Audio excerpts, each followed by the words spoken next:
Norma de contabilidad número 1, más conocido como los principios de contabilidad generalmente aceptados. La norma contable número 1 es una norma que establece criterios contables al contador que sirve como una base para la elaboración de estados financieros.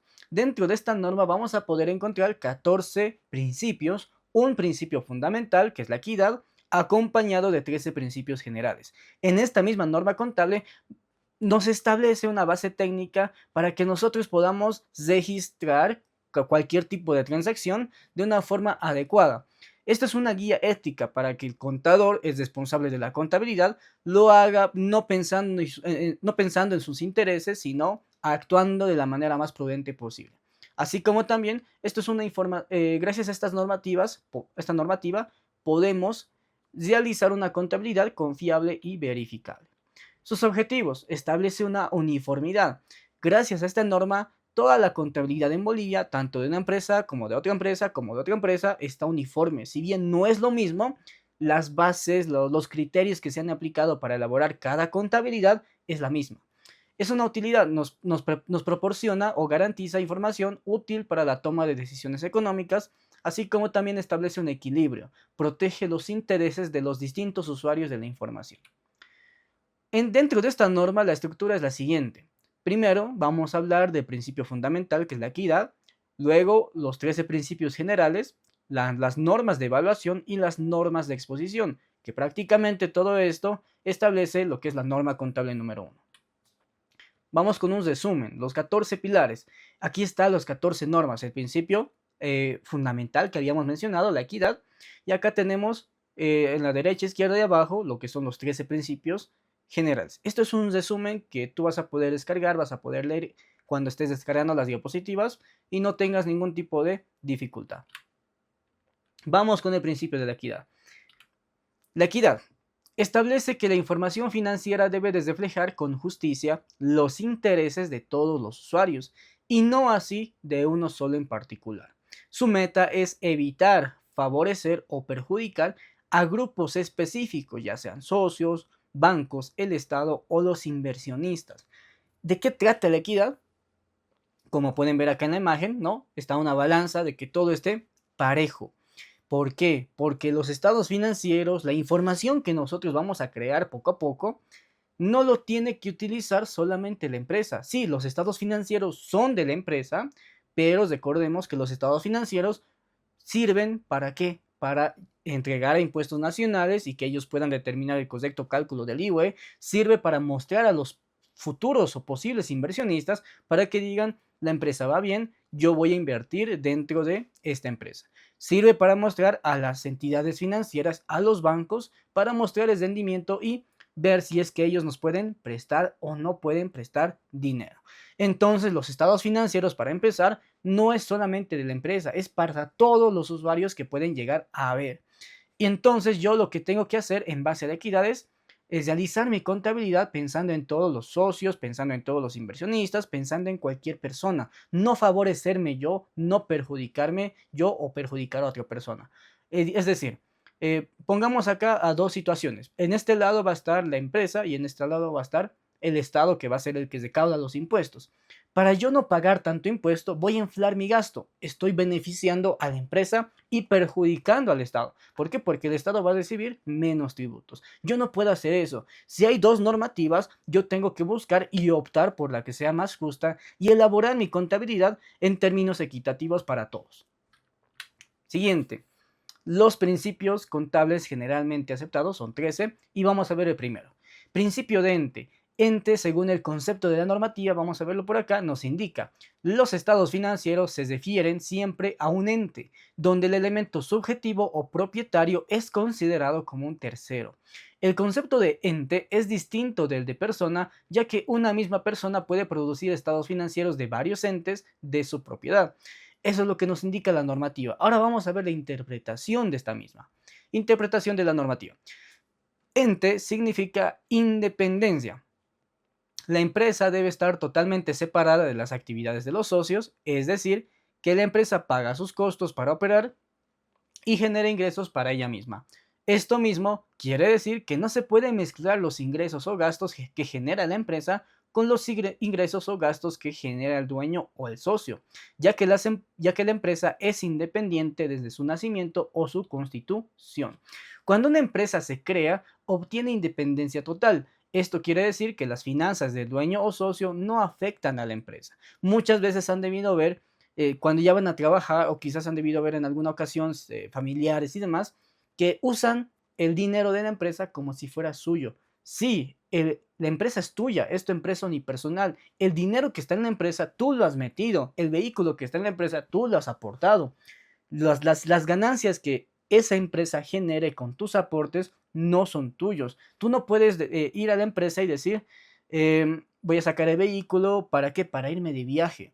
Voy a tomar dinero, ¿por qué? Porque es mi empresa. No, si bien es tu empresa o tú eres propietario de la empresa, no puedes agarrar cosas de la empresa. ¿Por qué? Porque no es dinero tuyo.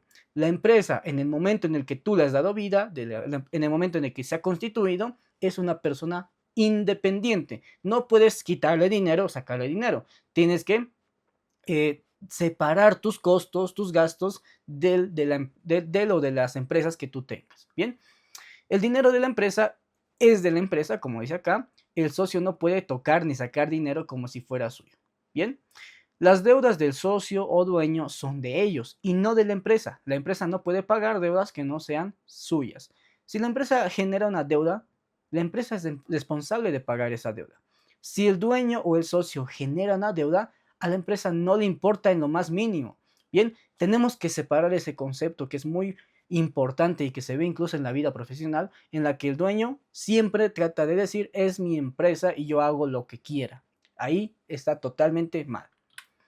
Vamos con el siguiente principio que dice bienes económicos. Dice bienes económicos según el concepto de la normativa.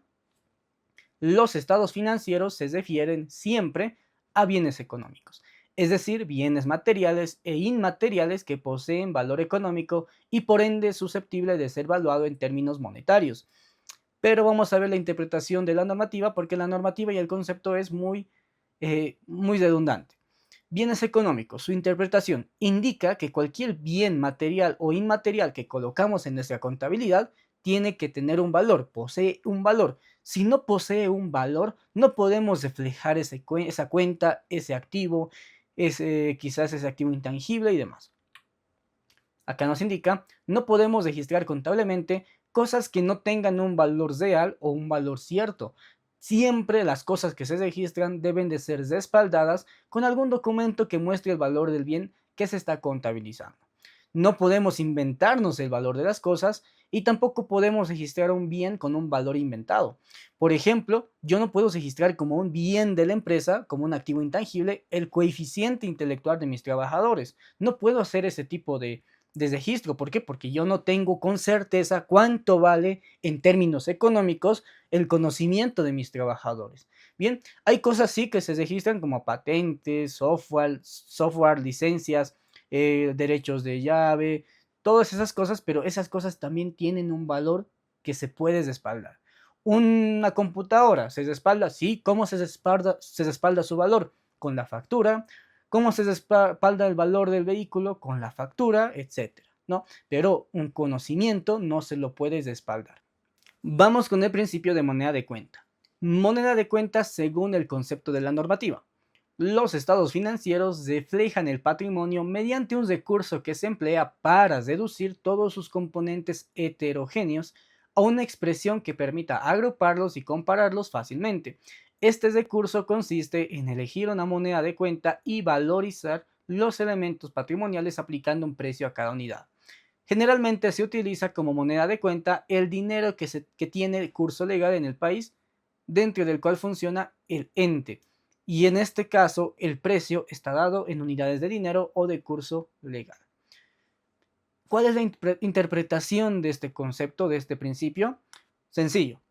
Los estados financieros deben estar expresados en la moneda de curso legal del país. Por ejemplo, si yo estoy trabajando mi contabilidad en Bolivia, para Bolivia, tengo que registrar la compra de este vehículo, su valor de este bien, en bolivianos. Si yo estoy trabajando en Perú, voy a utilizar la moneda de curso legal del país. ¿Qué se utiliza en el país de Perú? Los soles. ¿Qué se utiliza en Guatemala? Los quetzales.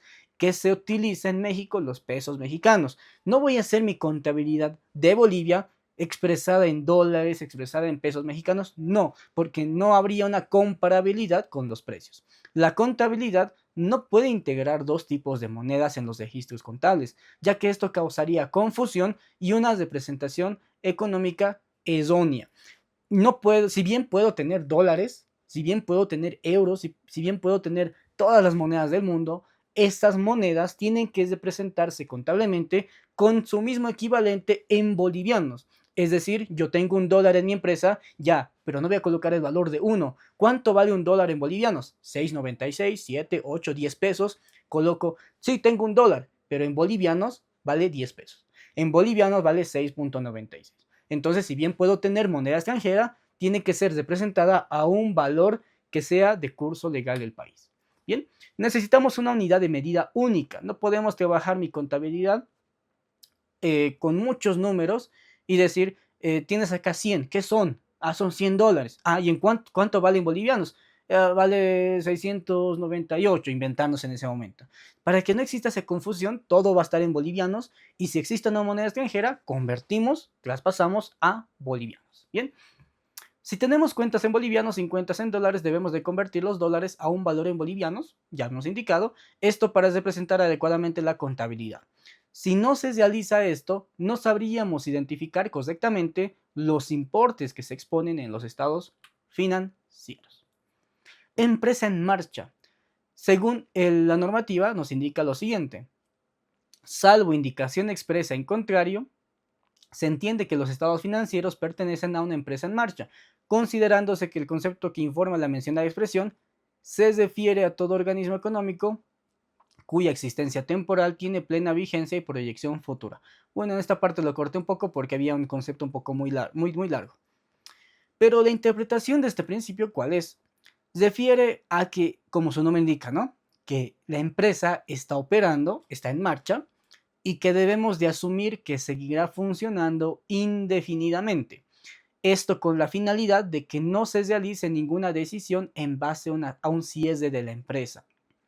Yo tengo una empresa, pero estimo que voy a estar 5 años funcionando, solo 5 años, no más ni menos, 5 años y morimos, nos cerramos, quebramos o vamos a dejar de funcionar. Ya, eso puede decirte el jefe, puede decirte los socios, la organización, pero tú como contador mentalmente tienes que decir, la empresa va a vivir para siempre. No puedo asumir que se va a cesar en tal fecha. ¿Por qué? Porque ese pensamiento va a hacer que nosotros tomemos decisiones en base a que la empresa se va a cesar en el 5.º año. Puede que yo tenga resultados acumulados y diga, no, lo voy a dejar ahí. ¿Por qué? Porque de igual forma la empresa se va a cesar y voy a hacer la liquidación de la empresa. No, porque si yo pienso que la empresa se va a cesar en un determinado momento, voy a actuar de una mala manera. Bien, entonces para nosotros la empresa no tiene fin. La empresa siempre va a seguir funcionando y por tanto no tenemos que hacer la contabilidad en base a ese pensamiento. Si bien es muy normal que las empresas lleguen a cesarse, esto no debería de ser un pensamiento que el contador tenga. La empresa funcionará toda la vida, es lo que el contador debería de pensar. ¿Por qué? Porque si se realiza la contabilidad teniendo en mente que la empresa cesará, nuestras decisiones pueden verse afectadas. Bien, empresa en marcha, un viaje sin fin. Principio de evaluación al costo. Según la normativa nos indica, el valor del costo, adquisición o producción constituye el criterio principal y básico de la evaluación que condiciona la formulación de los estados financieros llamados de situación. En correspondencia también con el concepto de empresas en marcha, razón por la cual esta norma adquiere el carácter de principio. Pero eso no nos indica mucho, así que vamos a ver la interpretación de esta normativa. Simplemente se refiere a la representación del costo que tuvo algún bien y que no debe de cambiarse. Para contabilizar el valor de un producto, o bien podemos utilizar el valor del costo o el valor de la factura, mas no así el valor recibido. Si nosotros vamos a hacer una venta, bien, vamos a tener dos tipos de situaciones. La primera situación en la que me van a pagar la totalidad, ¿no? Te vendo, me pagas, perfecto. Pero la segunda situación ocurre cuando no me pagan, es decir, que vendo al crédito. Yo siempre que voy a registrar el costo de la mercadería que estoy vendiendo, tengo que realizarlo al costo total de la mercadería que está saliendo y no así al del valor recibido. Bien, porque si no he recibido nada de dinero, no tengo que registrar el costo de la venta, es la pregunta. No, tengo que registrar por la mercadería que ha salido sin importar si me han pagado o no. Acá también te indica, ¿no? No hay que inventar o valores los bienes a tu criterio. Siempre vamos a tener que registrar las salidas, las entradas con un respaldo documental. En esta ocasión, la factura, el costo de producción, en caso de empresas industriales, cuánto es el costo de producción, materia prima, mano de obra directa y los costos indirectos de fabricación. Bien, entonces siempre nosotros tenemos que tener un respaldo documental. También tenemos acá una aclaración que la normativa incluso nos indica. Si bien la norma indica que el valor debe ser el mismo al que ingresó, no prohíbe las correcciones que estos puedan tener por las fluctuaciones del valor de dinero o por el ajuste que causan una inflación en la economía. Muchas veces cuando lleguemos a fin de año se tiene que hacer una reexpresión o reevaluación de la mercadería que tenemos. ¿Esto a qué se refiere? Que si bien la mercadería yo la he comprado a 10 pesos, si vemos el mercado, si vemos a nuestra competencia, vamos a ver que esas personas están comprando o vendiendo a un valor de 20 o 30 por inflación. Nosotros hacemos el ajuste y también eso está permitido para poder contabilizar. Principio del ejercicio.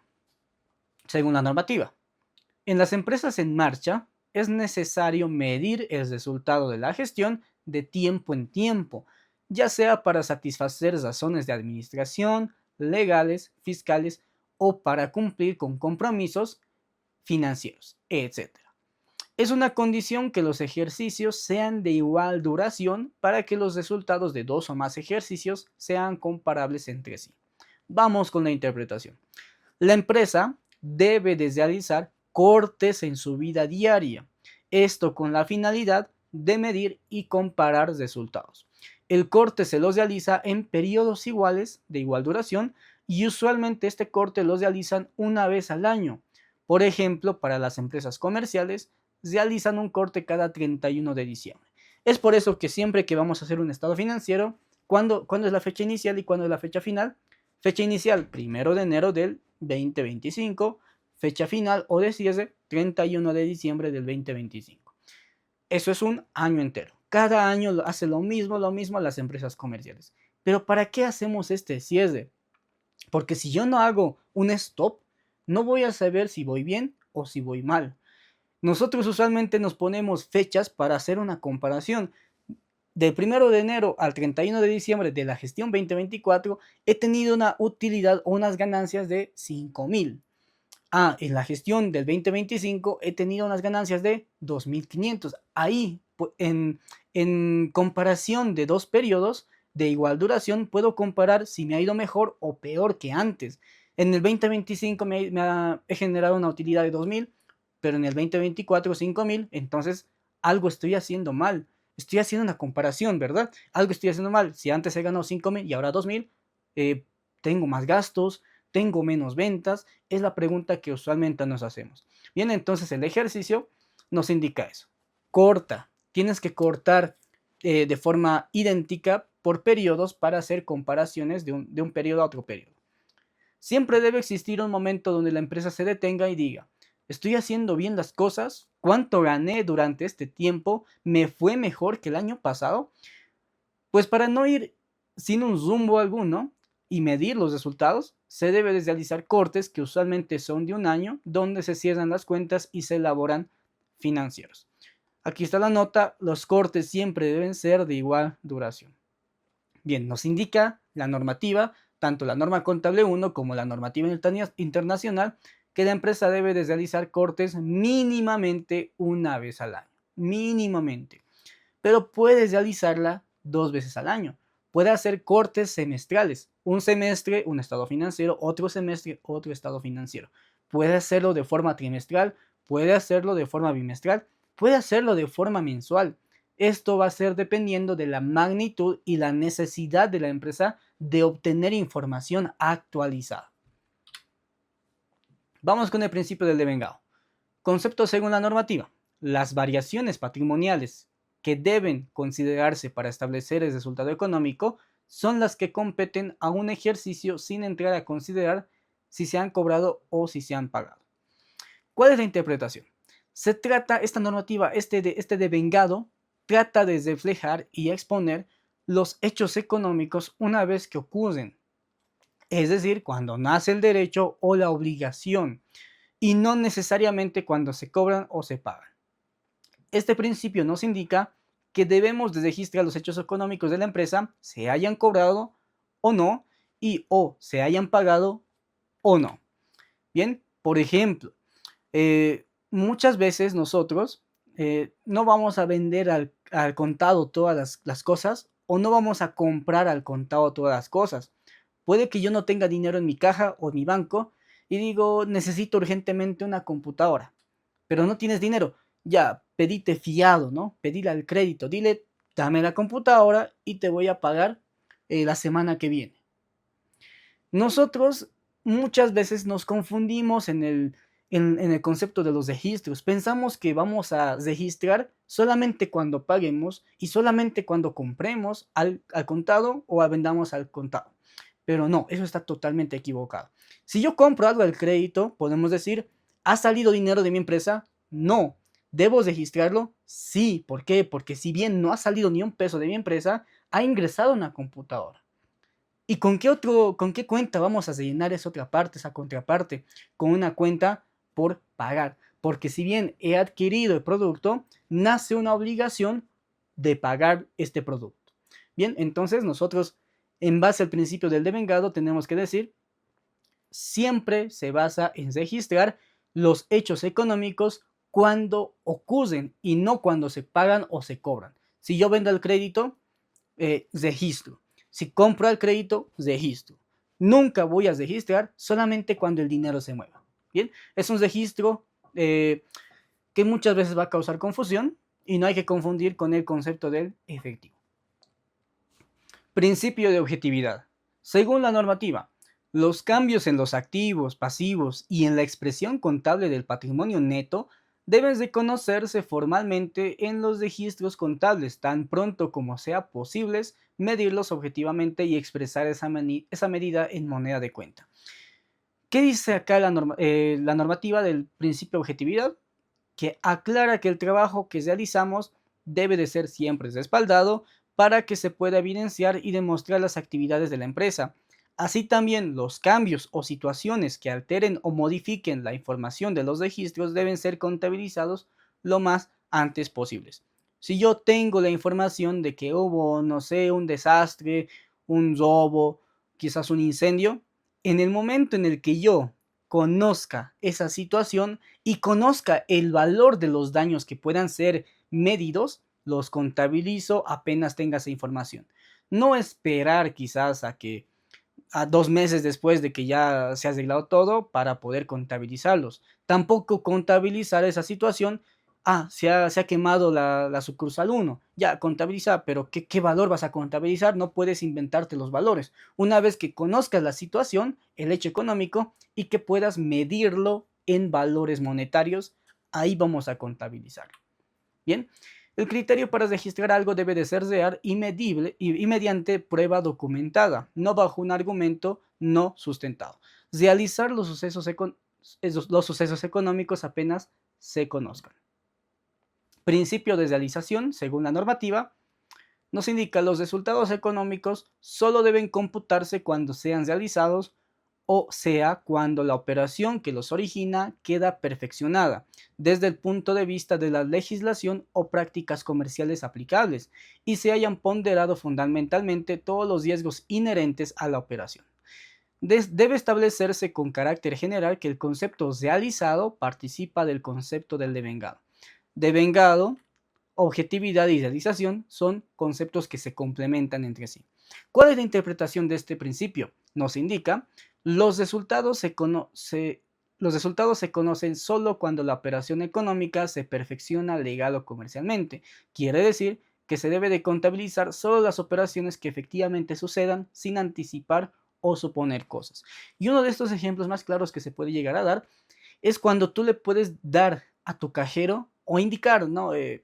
el cajero de la sucursal 1 tiene la responsabilidad de ir a depositar el dinero de las ventas de hoy.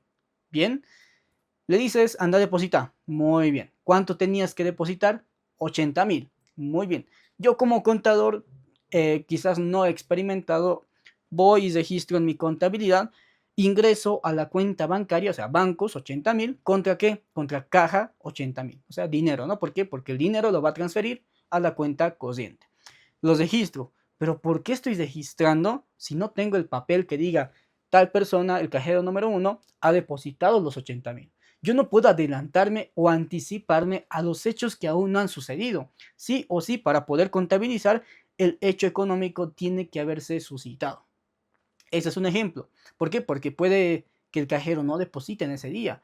Puede que el cajero vaya al banco y el banco esté cerrado. Puede que el cajero vaya al banco y quizás se le pierde, le roban o se lo agarra. Quizás él nos roba el dinero, ¿no? Es muy peligroso. Entonces, no podemos registrar algo sin estar 100% seguros que ha sido realizado al 100%.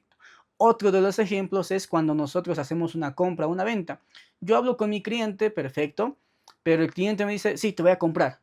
Ya, me va a comprar, pero yo no puedo registrar esa posibilidad de compra, porque él me puede decir muchas cosas, te voy a comprar, te voy a vender, véndeme 1,000,000 de mercaderías, pero hasta que yo no le venda, hasta que él no me entregue el dinero o hasta que yo no le dé la mercadería, no existió ningún hecho económico. Posibilidades se evitan registrar, solamente se va a registrar lo que efectivamente se ha realizado.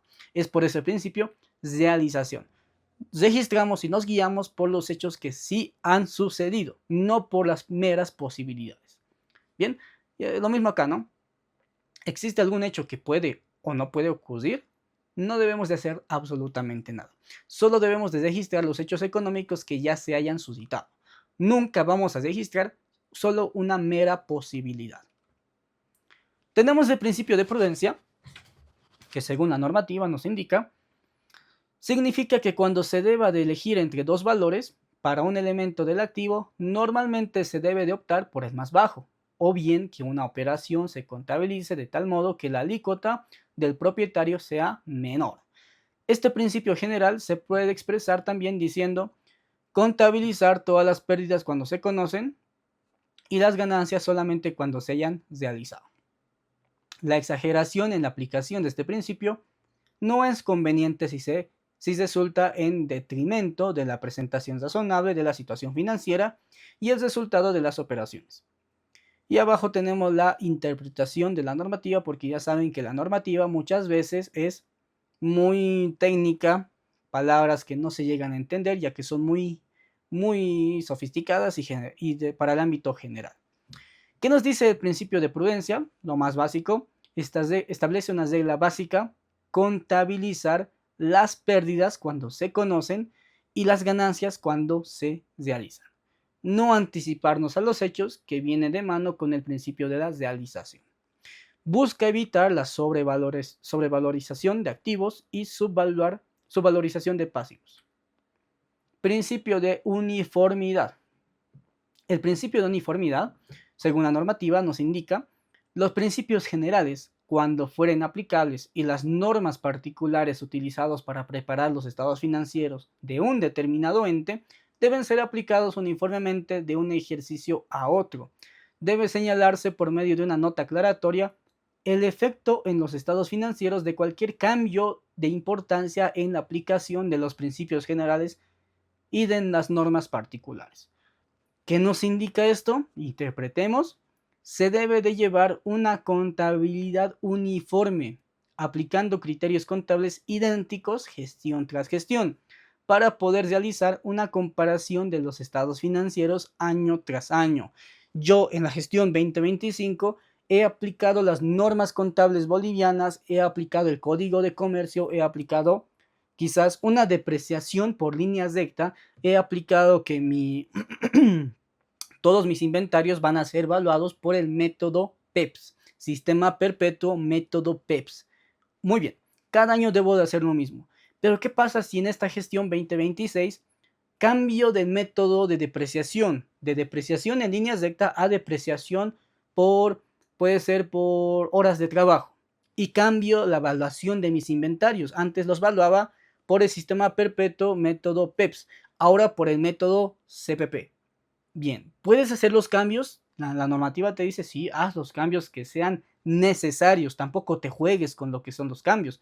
¿Por qué? Porque no podemos hacer cambios drásticos sin una explicación. Y esa explicación debe de estar en las notas a los estados financieros. Pero en lo particular, la uniformidad nos indica, hazlo todo uniforme.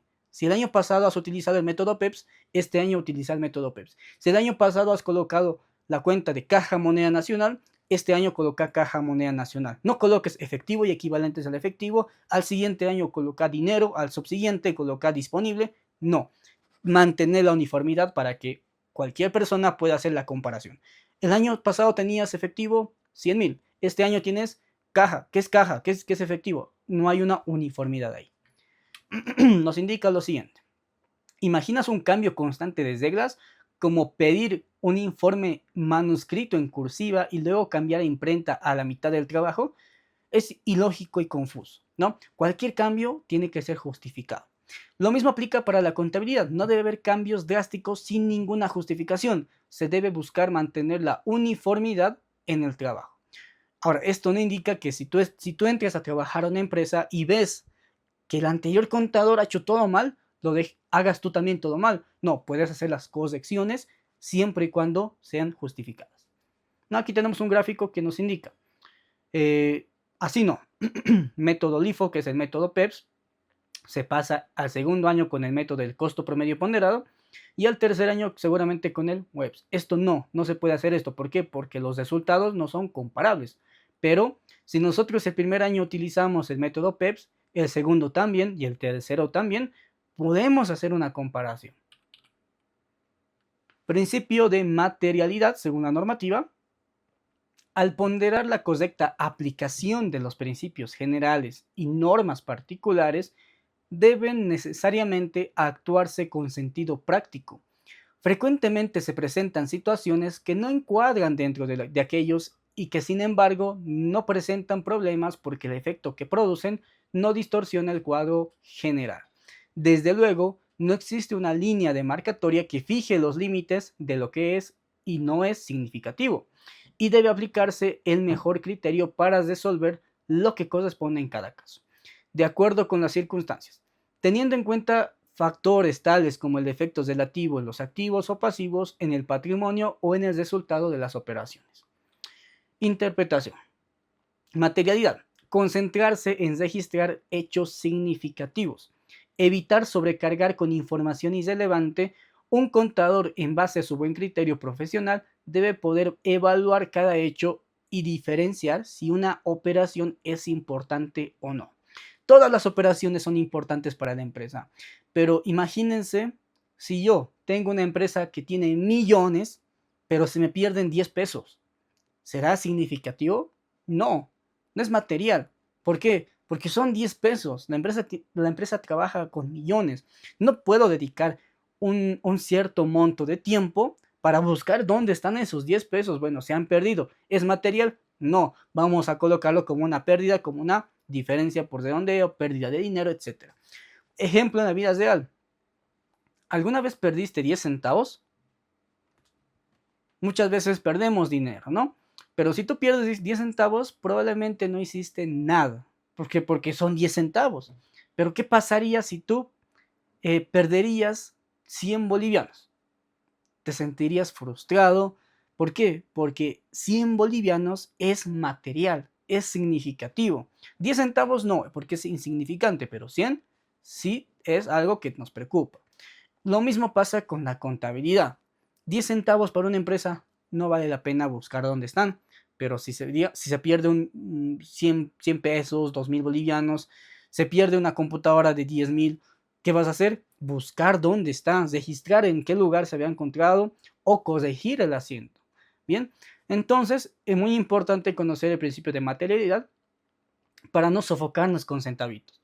Y hay muchas ocasiones en las que tu estado financiero, libros y demás no te va a cuadrar, pero por centavos. Y esto no es culpa tuya, sino que es por el redondeo que a veces efectuamos. Tenemos muchas transacciones que tienen 2, 4, 6, 8 decimales y nosotros tomamos en cuenta solamente los primeros dos.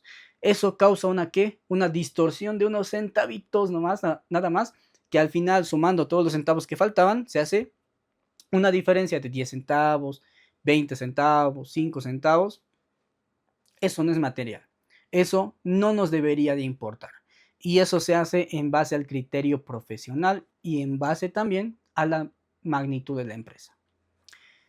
Último principio, el principio número 13, exposición, nos indica, según la normativa, los estados financieros deben contener toda la información y discriminación básica y adicional que sea necesaria para una adecuada interpretación de la situación financiera y de los resultados económicos del ente a que se refiere. ¿Cuál es la interpretación de esto? Como su nombre indica, exposición, los estados financieros deben de contener la información y discriminación básica que sea necesaria para una interpretación adecuada de la situación económica. Se debe de presentar unos estados financieros claros y evitar información adicional y relevante. Indica también que debemos de presentar toda la información, pero breve, resumida y comprensible a todos los usuarios. Yo tengo miles de cuentas contables, pero hay algunas cuentas que están con un saldo de 10 centavos, de 1 peso, de 20 pesos. Existen cuentas negativas. Hay información tan irrelevante, y eso va de mano del principio de materialidad, que yo no puedo presentar esa información porque sería demasiado. Lo que yo tengo que hacer es sintetizar, agrupar, resumir, pero no ocultar. Bien, si bien presento una información resumida, tengo que asegurarme de no ocultar nada. No puedo ocultar esa deuda de 5,000. Yo tengo una deuda con muchas empresas, ¿bien? No puedo meter todo en una cuenta que se llame cuentas por pagar. Tengo que disgregarlo. Tengo que colocar cuentas por pagar, persona X, cuentas por pagar, persona Y, cuentas por pagar, persona Z. ¿Por qué? Porque a esas personas les debo una cantidad significativa. Pero ¿qué pasa con los otros proveedores? No puedo colocar cuentas por pagar Juanito, 10 centavos, cuentas por pagar Marco Antonio, 100 bolivianos. No. Esas cuentas que son pequeñitas sí las puedo agrupar. Bien, entonces el principio de exposición nos indica, ¿es prudente exponer cuentas con saldos mínimos? No, porque saturaría los estados financieros. ¿Es correcto unificar el dinero de distintos bancos en una sola cuenta? No, porque los usuarios no sabrían cuánto hay en cada banco. Yo como empresa puedo tener dinero en una cuenta corriente en el Banco Visa, en el Banco Unión, en el Banco Mercantil, en el Banco Sol. ¿Es correcto unificar todo eso y colocar bancos? No, porque el usuario de los estados financieros, el socio, te va a decir, ¿por qué dice bancos 1,000,000? ¿Cuánto tengo en el Banco Visa? ¿Y tú qué vas a hacer en ese momento? Voy a buscar enseguida. No, el estado financiero es un resumen y basta para poder saber la información necesaria. Entonces no podemos ocultar información, pero tampoco podemos mostrar información extensa que sea irrelevante. El principio de exposición establece mostrar información adecuada, sin detalles irrelevantes, pero sin ocultar datos importantes. Principio de exposición, aquí está. Siempre los usuarios, que es el socio, el banco y demás, miran la información y tienen que entenderla. Vamos con la aplicación práctica de lo que son los principios de contabilidad y luego finalizamos con los criterios e interpretaciones que la normativa nos da. Muchas veces dirán, ¿pero para qué nos sirven estos principios? Prudencia, uniformidad, realización, objetividad, materialidad, exposición, devengado, ente, equidad, todo. Pues bueno, vamos a hacerlo con dos prácticas. Ejercicio 1. El 14 de agosto del 2025, la empresa Luna SRL compró una computadora Ryzen para uso del personal de recursos humanos. Pagó en efectivo 5,500 bolivianos según la factura 456. Bien, acá lo que yo tengo que es mi asiento, ¿no? 14 de agosto, asiento 1, equipos de computación, crédito fiscal IVA, caja, valor pagado 5,500, el valor neto y el crédito fiscal IVA. Y como ustedes pueden ver aquí, está marcado con rojo, estamos representando cómo estos principios contables intervienen en cada transacción económica que nosotros realizamos. En esta transacción, ¿qué principios entran? Primero, vamos con bienes económicos. Estamos comprando una computadora que tiene un valor significativo para la empresa y que tiene un valor demostrado bajo un documento. Segundo, ente, la empresa está comprando y este bien pertenece a la empresa, ¿no? Es por y para la empresa, porque el uso de esta computadora Ryzen va a ir al personal de recursos humanos, es decir, que la computadora beneficia y es de uso personal de la empresa, ente, ¿no? Valuación al costo. La computadora está registrada al valor de la factura. Estamos tomando en cuenta un valor real, no estamos tomando en cuenta un valor imaginario o no respaldado. Aquí está el documento que es la factura. Moneda de cuenta. El registro que estamos haciendo, todo está representado en bolivianos. Realización. Se registra el hecho con un respaldo documental que asegure que la operación existió, ¿no? Realización, tenemos que ver si la operación ha sido realizado o no. Si no ha sido realizado, si la compra es mera suposición de que mañana voy a comprar, pues mañana es registro, no hoy día. Entonces acá, como existe un documento que asevera que la compra se ha suscitado, que la computadora ya está en mis manos, que el dinero ya ha sido pagado, pues utiliza el principio de realización. Y el devengado. Se registra el hecho económico en el momento en cuando se suscite. ¿Cuándo se ha hecho la compra? 14 de agosto del 2025. ¿Cuándo tengo que registrar esta transacción? El 14 de agosto del 2025. En el momento en el que ocurra la transacción. No cuando se pague, no cuando se cobre. Cuando ocurra. Y el ejercicio número 2, que es 20 de agosto del 2025, la empresa Luna SRL vende mercadería al crédito según factura 001 por 9.000 bolivianos. Bien, igual, transacción 20 de agosto a 101, cuentas por cobrar, impuesto a las transacciones, venta de mercaderías, débito fiscal IVA, ITE por pagar. Y acá tenemos la transacción con los cuadros rojos para poder ver qué principios estamos utilizando. Principio del ente. La empresa está vendiendo mercadería por y para la empresa. Los ingresos que vayamos a generar son para la empresa. Valuación al costo. Tenemos un documento que establece el valor al cual se está vendiendo y cuál hay que registrar. Moneda de cuenta, estamos representando la venta en bolivianos. Principio de exposición. Se muestra contablemente las cuentas que intervienen, pero no aclara el porcentaje de impuestos a pagarse porque cada uno por el hecho que es irrelevante. Ya. El débito fiscal IVA, ¿cuánto es su alícuota? 13% que hay que pagar. ITE por pagar, 3%.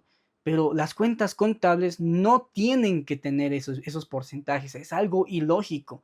Nosotros ya sabemos cuánto vale el IVA, cuánto vale el IT. Eso es algo irrelevante. Por tanto, estamos exponiendo las cuentas contables como realmente deberían de ser y no sobresaturando la información que ya por hecho tenemos que conocer. Bien, exponemos las cuentas simplemente con sus nombres técnicos, no con los porcentajes porque es irrelevante. Realización. Se registra el hecho con un respaldo documental que asegure que la operación existió, que es la factura, ¿no? Existe la factura, existe el hecho económico, realización. Y el devengado, se registra el hecho económico en el momento en el que se suscitó, sin importar si se ha cobrado o no. En fecha 20 de agosto hemos vendido, no se ha cobrado. Bien, no dice caja, bancos, dice cuentas por cobrar. Pero no importa que a mí no me paguen. Yo sé que he vendido, la mercadería ha salido, por tanto registro esta venta en la fecha en la que ocurrió. Criterios e interpretaciones utilizadas para la contabilización de hechos que afecten al patrimonio. Dentro de la norma contable número 1 se establecen parámetros que el contador debe de seguir para poder expresar los rubros contables de una mejor forma. Esto con la finalidad de que los estados financieros sean fáciles de interpretar técnicamente. Bien, dentro de la normativa vamos a poder ver varios rubros, obviamente no uno por uno, pero sí algunos que son muy necesarios de aclararse. Ejemplo, dinero en efectivo, derechos crediticios, que son cuentas por cobrar, ¿no? Previsiones de rubros en crédito, que son las previsiones para cuentas incobrables. Son lo mismo que muchas veces lo hemos llegado a ver en contabilidad básica, que esto es simplemente un plan de cuentas. Siempre que estamos tocando el manual y plan de cuentas, empezamos a analizar disponible, exigibles, realizables, cuentas por pagar, quizás algún tipo de eh, aportes por pagar. Todas esas cuentas que vamos analizando está también representado acá en la norma contable número 1. Primero, dinero en efectivo y bienes asimilables. Criterio de propiedad del efectivo. ¿Qué nos habla? nos indica que se deben de contabilizar únicamente los bienes que se encuentran bajo el poder efectivo de la empresa a la fecha del balance. Si al 31 de diciembre yo tengo en mano 80.000 bolivianos, pues voy a registrar los 80.000 bolivianos. Pero si yo tengo a la mano 50.000 y 30.000 le he prestado al socio y el socio ha dicho te voy a devolver mañana, pero no me ha devuelto, no puedo registrar ese dinero como un dinero que yo poseo. ¿Por qué? Porque no lo tengo. Y lo que yo tengo que contabilizar siempre va a ser el dinero que tengo en mano. Bien, y si le he prestado, pues ya tendría que haberlo registrado como un préstamo al socio tantos contra una salida del efectivo. Bien, ese tipo de criterios nos establece la norma contable número 1. Bienes en tránsito de pago.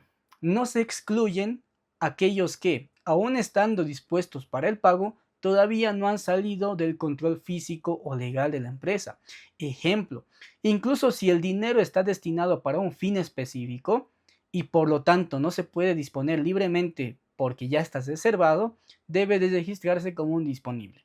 El dinero lo registramos siempre en el rubro del disponible. ¿Por qué en el rubro del disponible? Porque es algo que podemos disponer de forma inmediata, como caja, bancos, caja, moneda extranjera, fondo fijo y otras.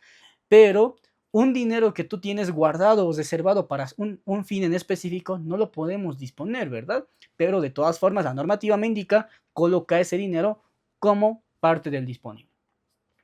¿Por qué? Porque puede que sí, tenía guardado para comprar mercaderías, pero la mercadería nunca llegó. Ah, entonces, ¿para qué estás reservándolo? Puede o no puede que pase. Te estás anticipando unos hechos económicos que no son todavía ciertos. Y eso va de la mano con el principio de realización también que hemos visto hace un momento. Restricciones de disponibilidad. Si existen trabas o limitaciones sobre la disponibilidad del efectivo, ejemplo, fondos congelados, estas deben de aclararse bajo un rubro específico o nota aclaratoria. Ejemplo, ¿una cuenta bancaria congelada es un disponible? No, porque no se lo puede utilizar para nada. ¿En qué situaciones puede llegar a pasar esto? Muchas veces lo que van a ver es que cuando una empresa no paga sus impuestos a tiempo, el, el Servicio de Impuestos Nacionales actúa y tiene la facultad para congelarte las cuentas. Es decir, tú no puedes tocar ni un peso de esta cuenta bancaria. Pero tengo ahí 100.000. No puedes tocar tu cuenta bancaria. Es un dinero que no puedes tocar hasta que pagues todas tus multas, todos tus impuestos. ¿Es un disponible un dinero que no puedes tocar? No, porque no puedes disponer de él. Entonces la normativa me indica que ese dinero tiene que estar dentro de otro rubro, aclarando que es un dinero que no podemos utilizar. Esto bajo una nota aclaratoria en los estados financieros, notas a los estados financieros. Punto 2. Derechos crediticios contra terceros. Concepto y clasificación. Representan los importes a cobrar a favor de la empresa, es decir, cuentas por cobrar, documentos por cobrar, letras por cobrar y demás, originados exclusivamente por las operaciones ordinarias de su giro comercial. Tenemos acá algunas situaciones como la prohibición de compensación. No deben de compensarse saldos deudores con acreedores, salvo casos excepcionales técnicamente justificados. Criterio de exigibilidad. Se debe de discriminar claramente la porción exigible a menos de un año, corto plazo, y a más de un año, largo plazo. Bien, yo tengo algún tipo de cuenta por cobrar, por ventas, no sé, por cualquier tipo de situación, pero tenemos que discriminar si esta cuenta por cobrar va a ser cobrada dentro de un año o dentro de 2 años, 3 años, 4 años, porque recordemos que los activos se dividen en el caso de cuentas por cobrar a corto plazo que van a ser cobrados en un año o menos, y cuentas por cobrar a largo plazo que van a ser cobradas de un año en adelante. Deben ser discriminados, como dice por acá. Previsiones en el rubro de créditos. Quebrantos de deudores y descuentos y bonificaciones. Quebrantos de deudores. Para importes de difícil realización se establece una previsión basada en experiencia de años anteriores y perspectivas económicas futuras. Es decir, si es que existe la posibilidad de que no me van a pagar, yo tengo una cuenta por cobrar un derecho crediticio contra un tercero que posiblemente no me van a pagar. ¿Cómo sabes que no te van a pagar? Porque ya han pasado 5 años. y no te responde los mensajes, envías cartas y nunca te da una respuesta formal, es decir, no te quieren pagar. Ya, en caso de ese tipo de situaciones, nosotros tenemos que hacer un quebranto, tenemos que colocar como una cuenta incobrable y en base a experiencia de años anteriores y perspectivas económicas futuras, respetando siempre la normativa boliviana. Descuentos y bonificaciones. Si la empresa tiene la norma habitual de otorgar descuentos, debe de calcular y registrar el importe estimado según la estadística de operaciones previas. Su objetivo, no sobrevalorar el activo exigible. Tenemos los bienes de intercambio, que son los inventarios, donde tenemos que saber qué costo utilizar, si el costo de adquisición o el valor de mercado. Los bienes de intercambio deben evaluarse a la fecha de balance bajo el siguiente criterio jerárquico. Primero, tenemos que saber cuando llegue el 31 de diciembre si los bienes han tenido algún tipo de inflación o deflación en cuanto al mercado. Ejemplo, yo tengo un valor del costo de 50.000 de mercaderías, pero si, si esa misma mercadería que equivale a 50.000 en el mercado, en un costo de deposición, lo están vendiendo a 48.000, yo tengo que utilizar el valor más bajo. Ese es un tema de ajustes también. Determinación del costo. Cuando hablamos de costo, muchas veces vamos a ver el tema de a cuánto he ingresado, ¿no? A cuánto he ingresado. Pero también tenemos que saber cómo llevar, cuál es el correcto control de estos costos.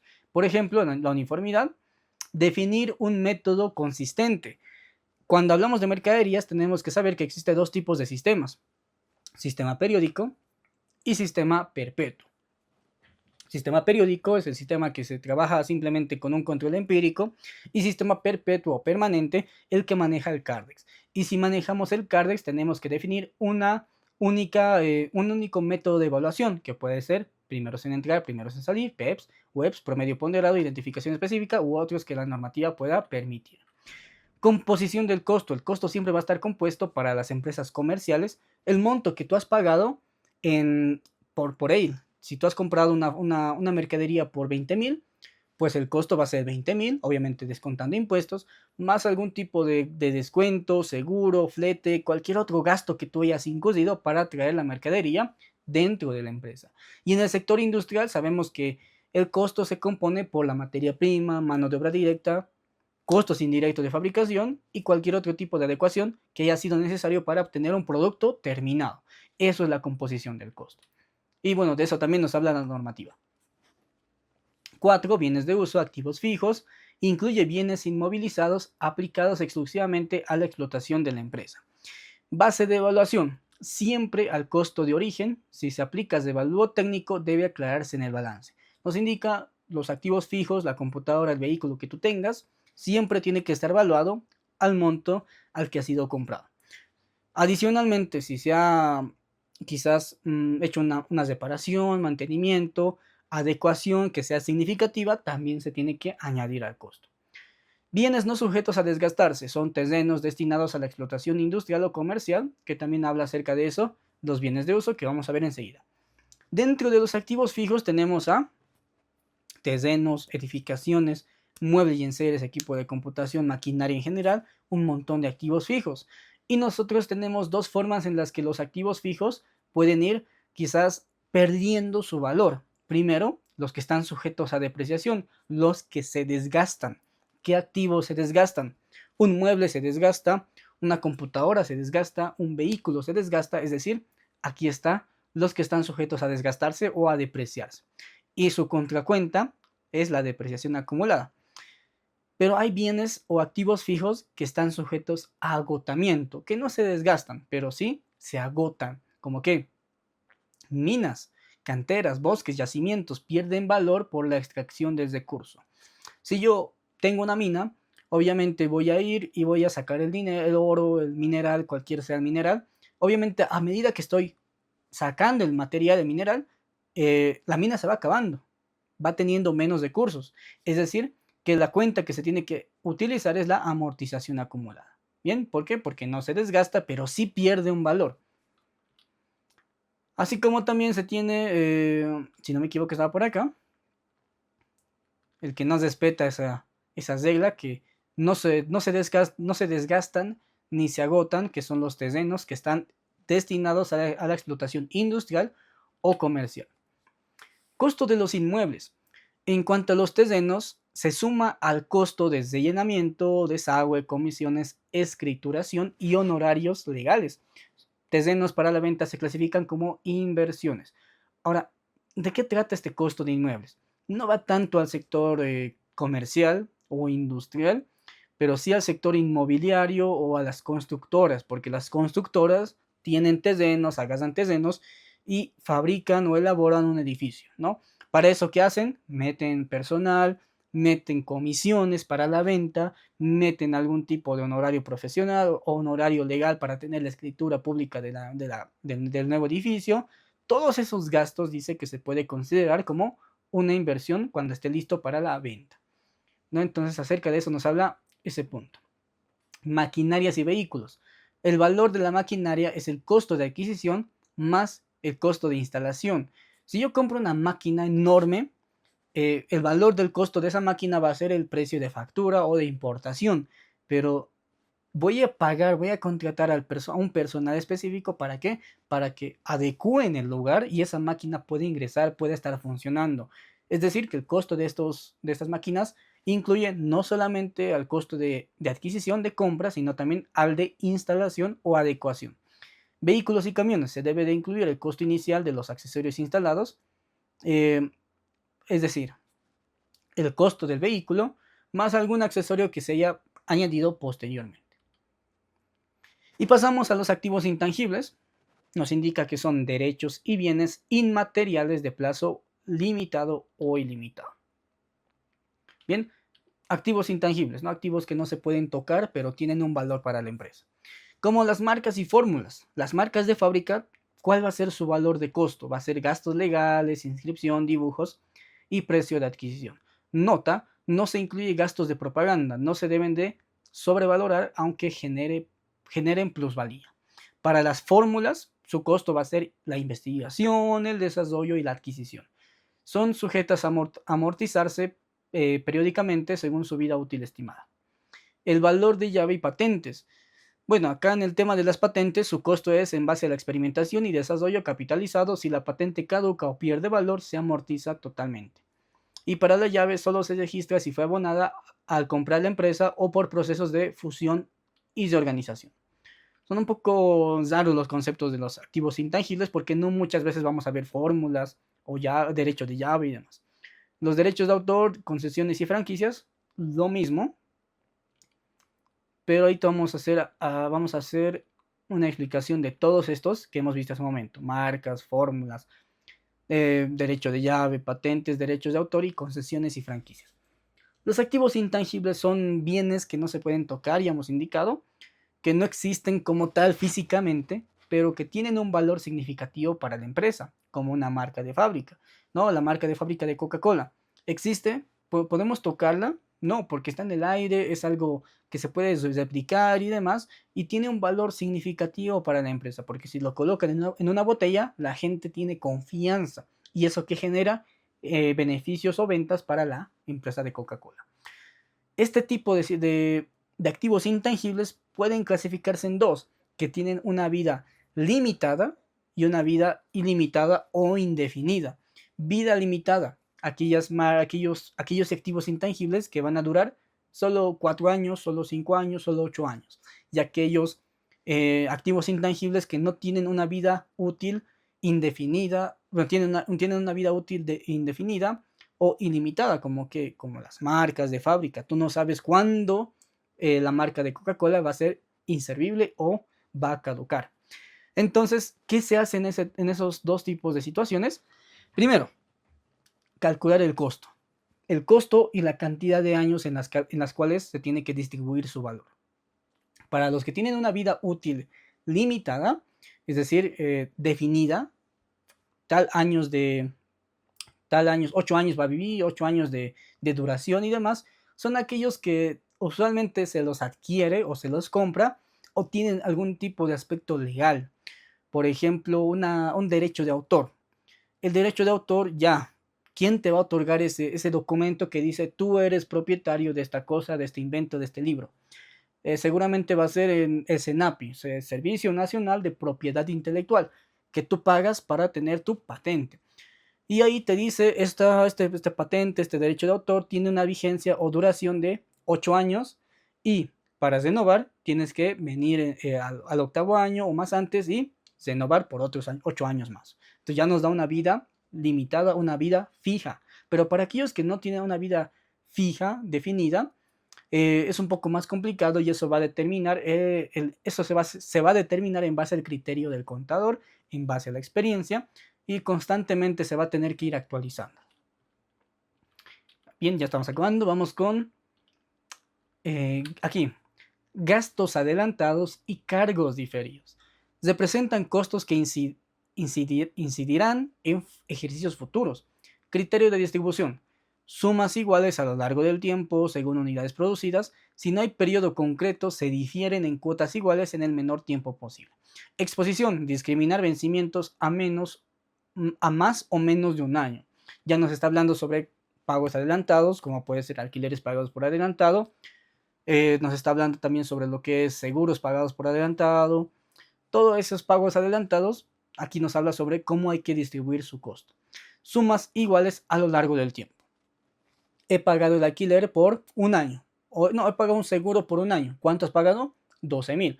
Cada mes, 1,000. Nos establece la forma en la que nosotros podemos distribuir y registrar esos seguros pagados por adelantado. Inversiones. Capital colocado en bienes ajenos al negocio habitual, sean estables o transitorios, con cotización, valuación al menor entre el costo y el de la plaza o el de mercado. Sin cotización, figuran a su costo de origen, requieren estudio de balances de las emisores para detectar bajas definitivas. Seguros de vida, constituidos a favor de la empresa, se evalúan a su valor de rescate. Esto está indicando cómo vamos a registrar la inversión. ¿A qué valor? ¿Al que has pagado o al valor que el mercado está determinando? Entonces ahí nos indican las distintas opciones. Pasivo y patrimonio. Los derechos. Derechos de tercero, derechos indeterminados. ¿Qué son los derechos de terceros? Son cuentas por pagar, obligaciones ciertas, no compensar saldos deudores con acreedores, separar corto y largo plazo, ¿no? Derechos puede ser quizás, ¿no? Cuentas por pagar a 5 años. ¿Dónde va a ir? ¿A corto o a largo plazo? A largo plazo. Identificar correctamente todo lo que estamos haciendo. Derechos indeterminados, pasivos inciertos como juicios, indemnizaciones, accidentes, se cargan a resultados mediante previsiones. Juicios. Tú no le has pagado a tiempo a tu trabajador su finiquito. Bien, sus sueldos pendientes, todo eso. ¿Cuánto era? 50,000, ya. Pero te ha metido juicio porque no le has pagado a tiempo. Entonces no sabes el valor exacto del cual vas a tener que pagar, pero se tiene que registrar previsionando el monto que posiblemente se vaya a realizar.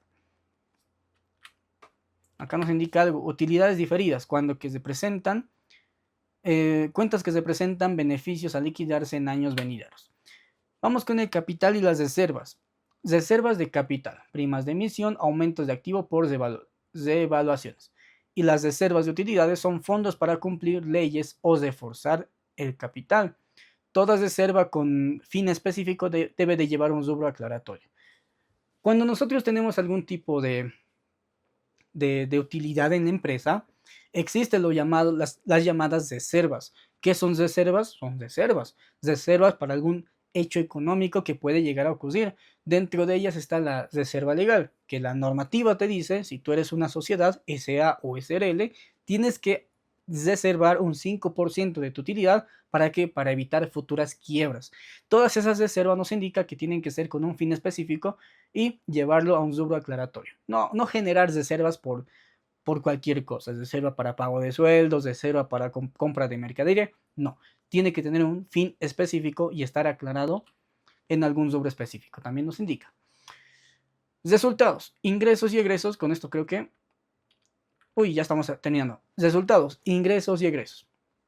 Nos habla también acerca de lo que son los gastos operativos que van a estar relacionados con lo que son la promoción y distribución para aquellos gastos comerciales que estén relacionados con la venta de los productos, gastos que son para obtención de capital, es decir, gastos financieros, pago de comisiones al banco, pago de intereses al banco y demás. Y que tenemos también gastos operativos, que son otros gastos del giro, gastos necesarios para la administración de la empresa, que son gastos administrativos. Esto prácticamente nos da la composición del estado de resultados, que son ventas menos costo de ventas, menos gastos comerciales, gastos financieros y gastos administrativos. Partidas extraordinarias, que nos habla sobre aquellos gastos que no suelen ser habituales, pero llegan a suceder en ciertas ocasiones, como cuáles: provisiones extraordinarias y pérdida en venta de inmuebles. Tenemos acá lo que son Uy, ¿no tenemos ingresos? Creo que no. Explicación y exposición. Hechos sobre las eventualidades o contingencias. Hechos sujetos al cumplimiento de una condición que podrían afectar al patrimonio. Cuentas de orden, registro contable en el cuerpo del balance y notas aclaratorias al pie de los estados contables o planillas anexas. ¿Tenemos algún tipo de eventualidad o contingencias que puede llegar a pasar? Ese tipo de situaciones tienen que registrarse en alguna cuenta de orden, pero siempre explicarse dentro de los estados financieros, de las notas a los estados financieros. Bien, antes de irte, nuevamente puedes ver el siguiente curso que vamos a sacar debajo de este, que va a ser la norma contable 2, norma contable 3, norma contable 4, y todo para que tú puedas entender las 14 normas de contabilidad, aparte de que puedes descargar lo que es las diapositivas, todo este material, y darnos siempre una calificación que abajo tenemos para que tú puedas quizás ayudarnos a llegar a más gente.